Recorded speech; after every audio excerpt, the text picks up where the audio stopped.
Greetings, dear ones. I'm Kryon of Magnetic Service. Again, it is a channeling. But hopefully by now you see it is simply a message. That's all. It's not a plea for worship. It's not a plea for anything but attention to things that perhaps you would not think of otherwise.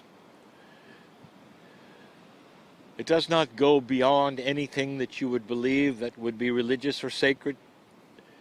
It does not replace anything that you've learned. It's simply an honoring of that which is the creator on this planet in many different ways. That's all. There are those who would think that these messages would then have to replace another belief system. It's such a linear thought of humanity that you either have to be in this box or this box or this box. But perhaps you could be in all of them at the same time and take the best of each.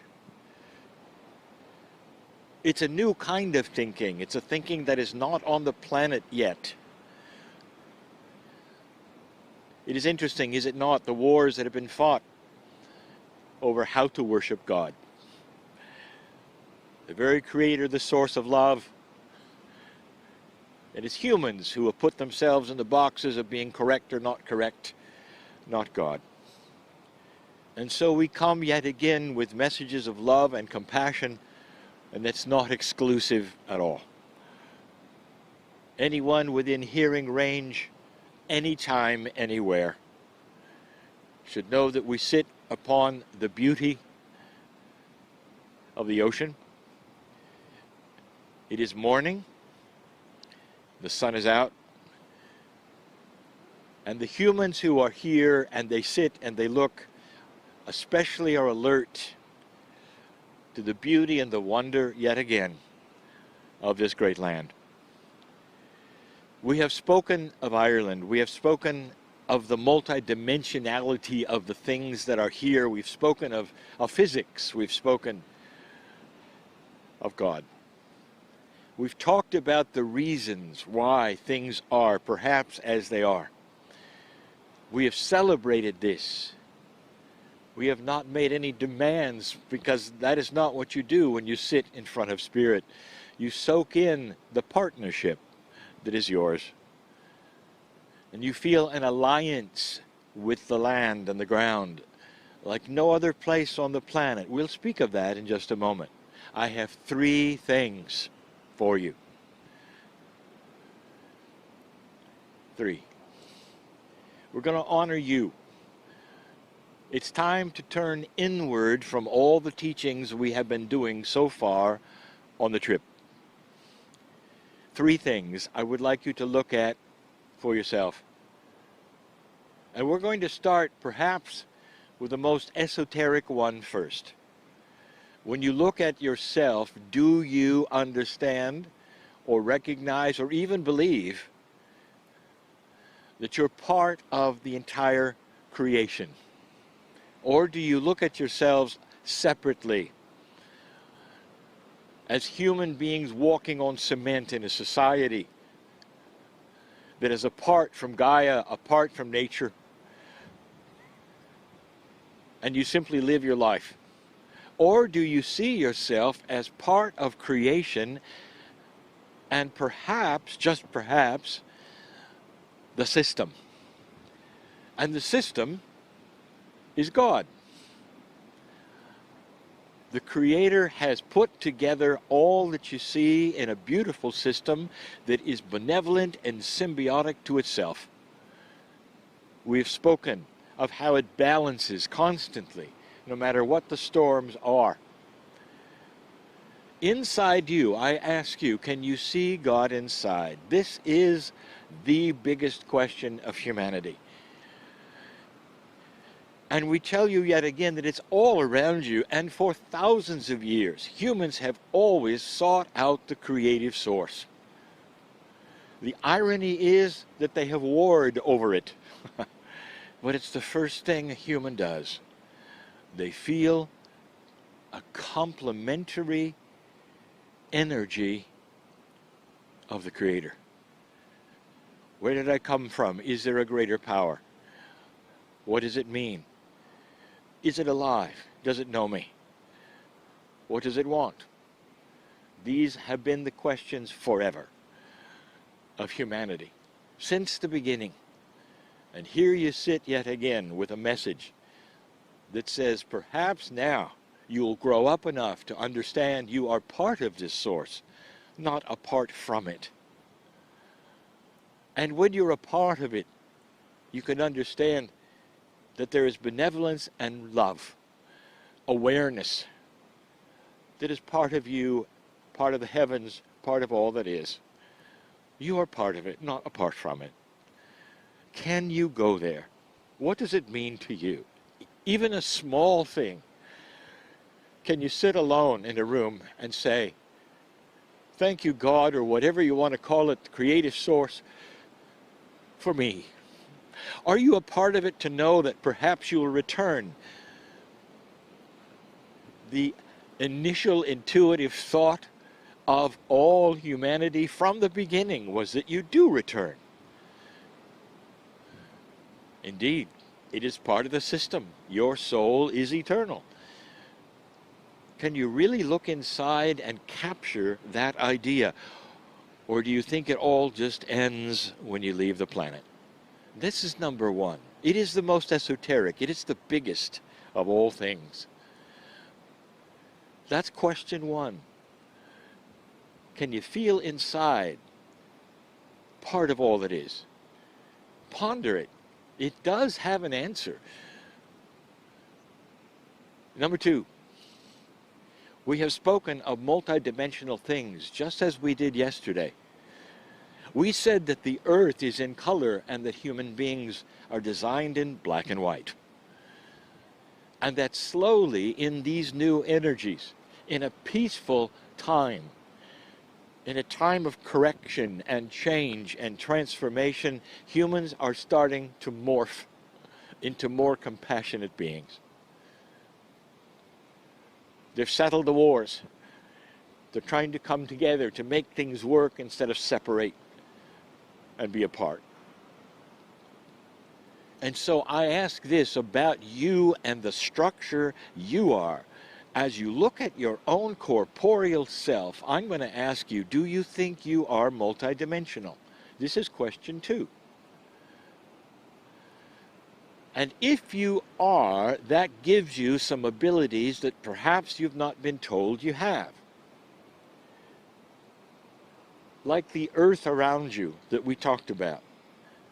Being multidimensional. Could it be that you are actually in color and yet you've been told you're in black and white? And if you believe that you are, like all physics, multiple realities, if you believe that you are partly quantum, which you are, then you would understand you are then part of the cosmos. The human being that you are, what you call perhaps your soul or your mind, could it be that it is more expansive than you've been told? When you sit and ponder the ocean, and you listen to the sounds of it, or you sit alone with yourself, can't you feel it? If you are multidimensional, even slightly, it allows a credibility for that which would say that you've been here before, that you're bigger perhaps than you think. This is question two. Are you bigger than you think?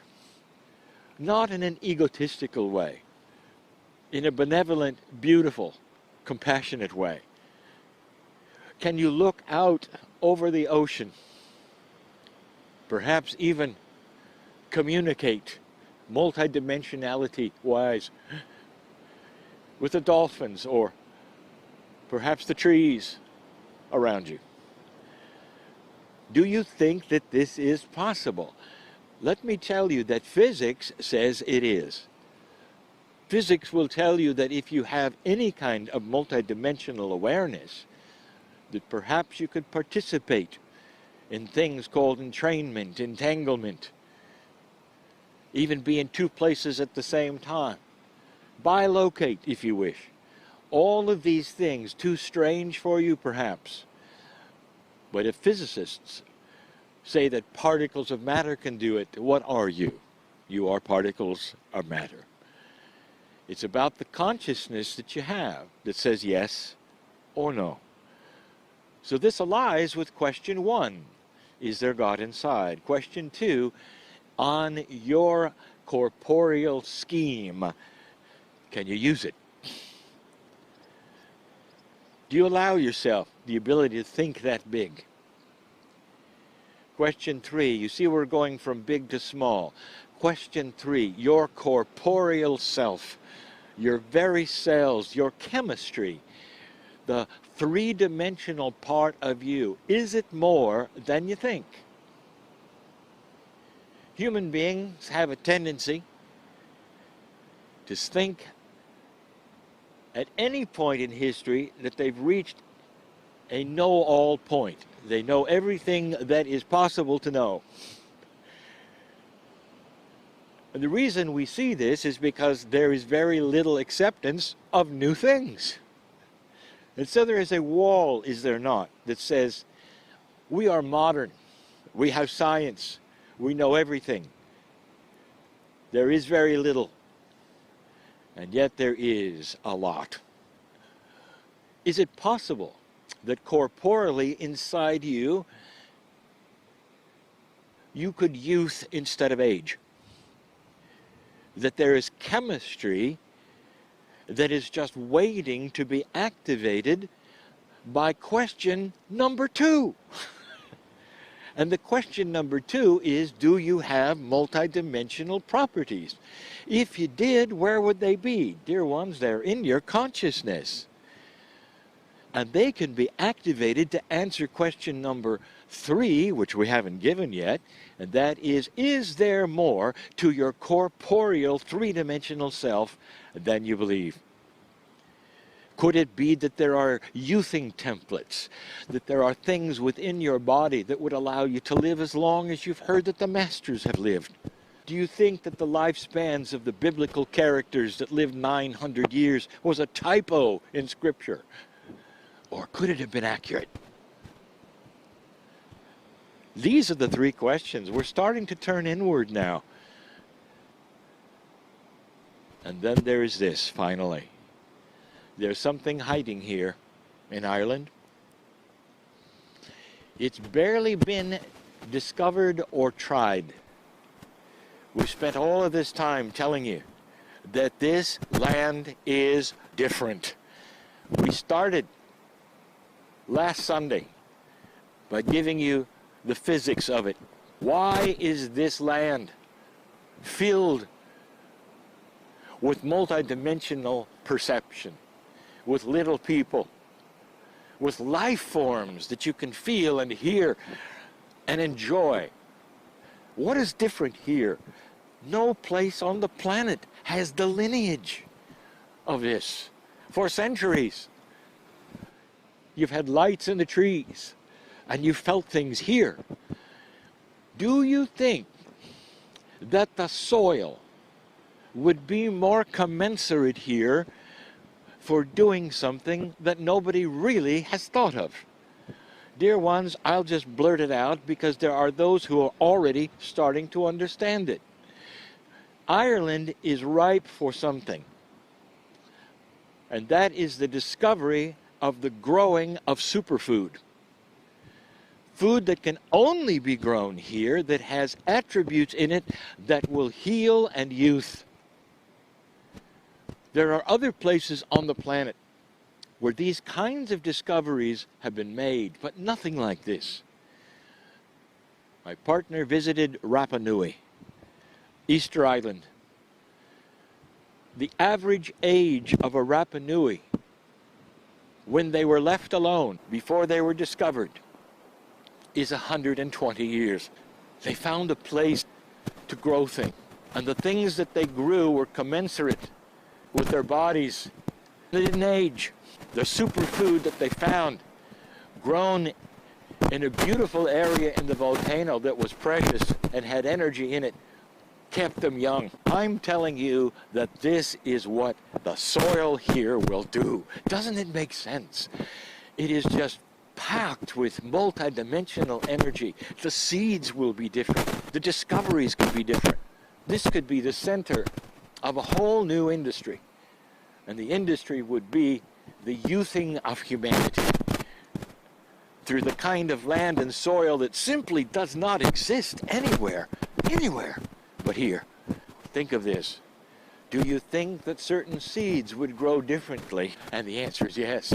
And if you could design them, if you could implant consciousness in the seeds, there's all manner of things that are waiting to come here to Ireland that will benefit humanity in ways you cannot even imagine. Superfood, youthing food, grown and enhanced by the little people. I give this to you now. There will be those who will discover it, and someday will listen to this channel and say, he was right. All of these things coming to enhance a new kind of human and a new kind of age, where you're starting to become compassionate and you're going to need to live longer.